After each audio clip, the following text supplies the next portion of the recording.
Hello दोस्तों, आप सभी का स्वागत है मेरे YouTube channel super exam with अंश में। आज के वीडियो में बात करेंगे 1000 महत्वपूर्ण प्रश्नों की सीरीज में पर्यावरण के टॉप 20 क्वेश्चन के बारे में, जो कि टेट सीटेट में भी पूछे जा चुके हैं। दोस्तों, इस 1000 प्रश्नों की सीरीज में मैंने अति महत्वपूर्ण प्रश्नों को शामिल किया है। जिस टाइप के प्रश्न टेट और सीटेट में पिछले वर्षों से पूछे जा रहे हैं, उसी टाइप के प्रश्न मैंने इस 1000 प्रश्नों की सीरीज में ऐड किया है। दोस्तों, ये सीरीज का पहला पार्ट है जिसमें मैंने पर्यावरण के टॉप 20 क्वेश्चन ऐड किए हैं। तो दोस्तों, शुरू करने से पहले जो मेरे चैनल में नए आए हैं वो मेरे चैनल को सब्सक्राइब करें, वीडियो लाइक करें और बेल आइकन को दबाना ना भूलें, जिससे मेरी वीडियो आपको मिलती रहे। तो आइए शुरू करते हैं। पहला प्रश्न, किसी नदी के प्रदूषण स्तर की माप की जाती है? एटीपी द्वारा, बीओडी द्वारा, एसटीपी द्वारा, डब्ल्यूपीएल द्वारा। तो दोस्तों, इसका सही आंसर है बीओडी द्वारा। दोस्तों, ये एक प्रकार का पैमाना होता है जो नदी के प्रदूषण स्तर की माप करता है। इसका फुल फॉर्म होता है बायोकेमिकल ऑक्सीजन डिमांड। आगे बढ़ते हैं दोस्तों। दूसरा प्रश्न, वायरस संक्रमण से होने वाला रोग है। वायरस संक्रमण से इन चारों में से कौन सा रोग होता है? ए टाइफाइड, बी जुखाम, सी कॉलेरा, डी मलेरिया। तो दोस्तों, इसका सही आंसर है बी जुखाम। आगे बढ़ते हैं।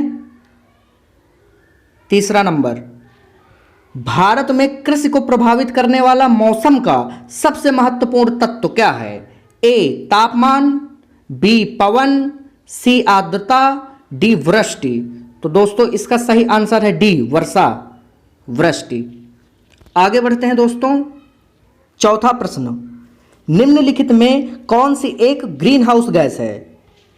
ए carbon dioxide, B methane, C sulphur dioxide, D argon. तो दोस्तों, इसका सही आंसर है ए कार्बन डाइऑक्साइड और मीथेन। ये एक ग्रीन हाउस गैसें हैं। इसके अलावा O3 ओजोन हो गया, जलवाष्प हो गई और N2O नाइट्रस ऑक्साइड हो गई। आगे देखते हैं दोस्तों।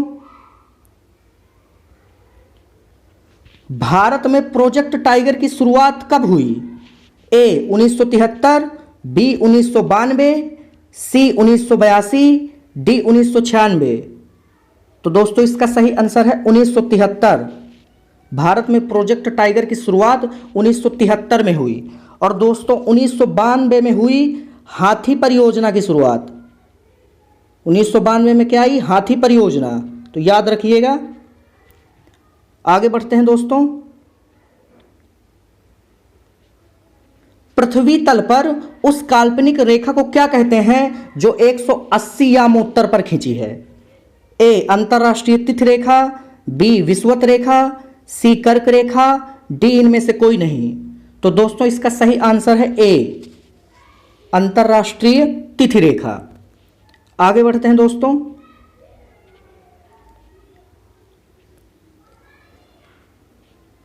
वायुदाब नापने वाला यंत्र किस नाम से जाना जाता है?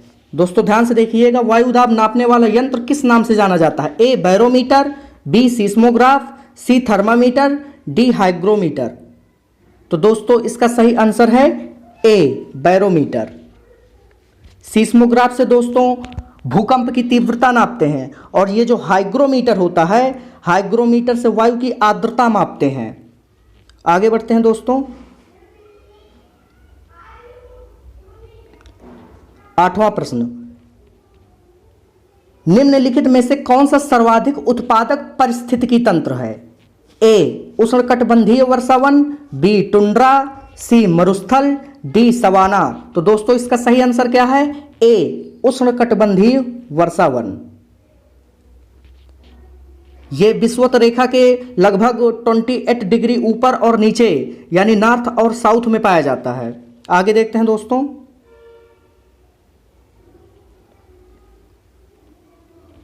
निम्नलिखित में से कौन सा रसायन आम, यहां पे ध्यान दीजिएगा दोस्तों, आम है।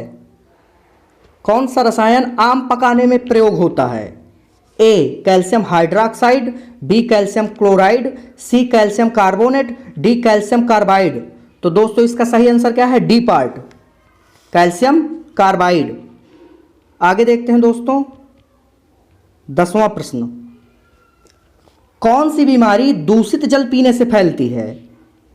कौन सी बीमारी दूषित जल पीने से फैलती है? ए एड्स, बी एनीमिया, सी टाइफाइड, डी टिटनेस। तो दोस्तों इसका सही आंसर क्या है?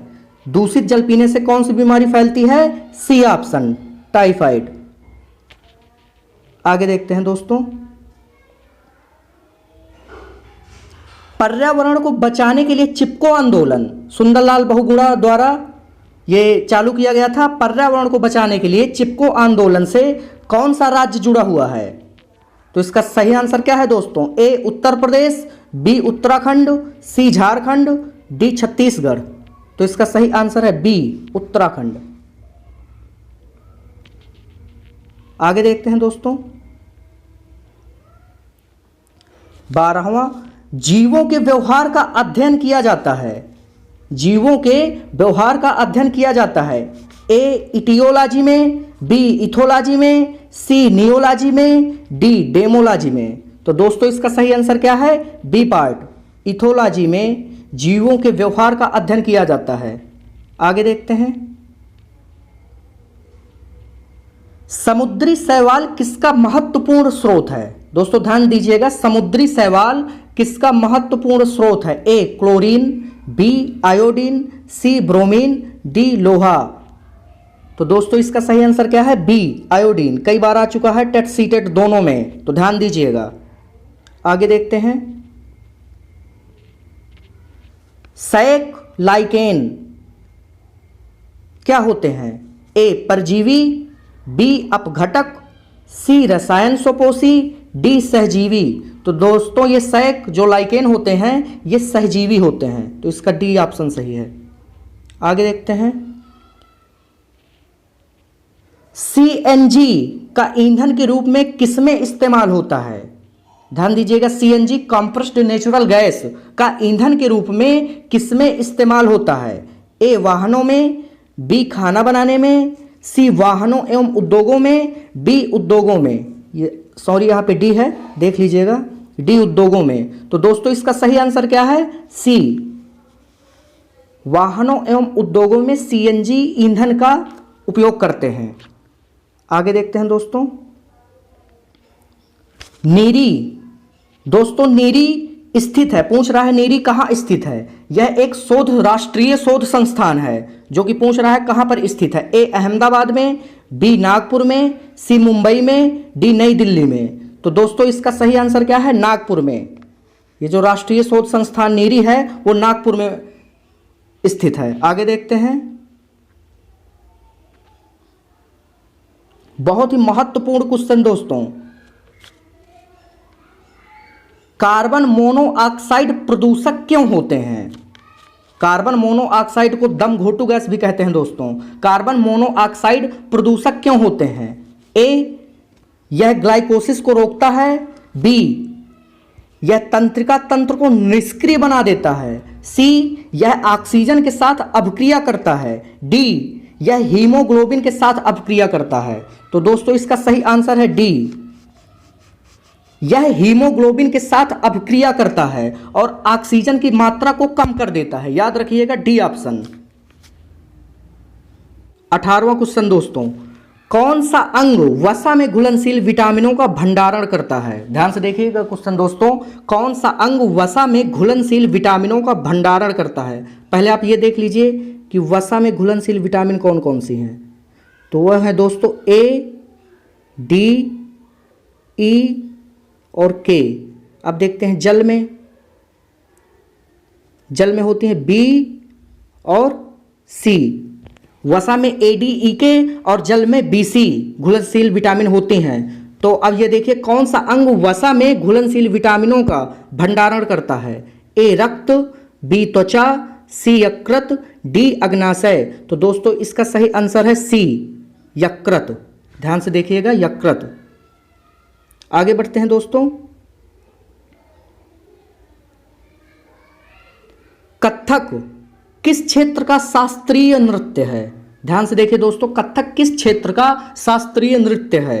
ए उत्तर प्रदेश, बी केरल, सी आंध्र प्रदेश, डी तमिलनाडु।